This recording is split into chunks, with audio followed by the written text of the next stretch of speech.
Continuing our hot seat series on state questions, today 776, the death penalty state question. It's probably Noble McIntyre, McIntyre Law, who's doing our analysis on these. It's probably received less publicity than any of the state questions.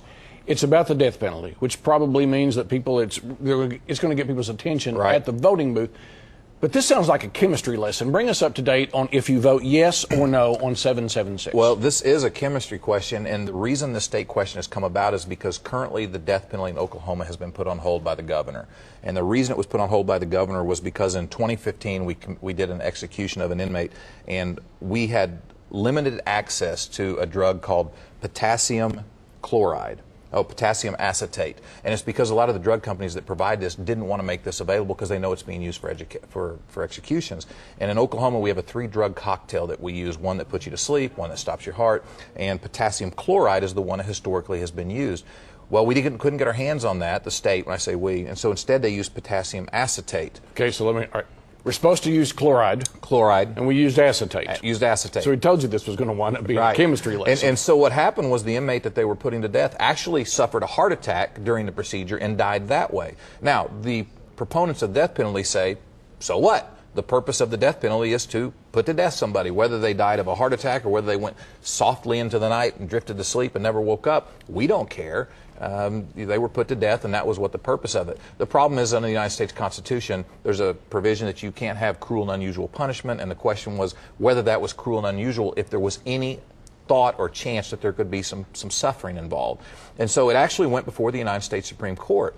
And in a 5-4 decision, the Supreme Court said that the Oklahoma methodology using the 3-drug cocktail was fine. And Scalia, who no longer is with us, made the opinion that, look, if you're going to take this drug away and make it hard to get and a state substitutes, you can't then come back and say, okay, well, somebody might have felt pain. You can't have it both ways. And so they upheld the methodology. But despite that, we had another execution coming up, and the governor put the whole execution program in Oklahoma on hold, pending a review of our process. All right. And does the state question address chloride versus acetate, or does it go farther than that? No, what it really does is, for the first time, it takes the Oklahoma methodology of the death penalty out of the hands of the judiciary and out of the hands of the governor and puts it in the hands of the legislature. It says we, the legislature, determine what methodology will be used in Oklahoma.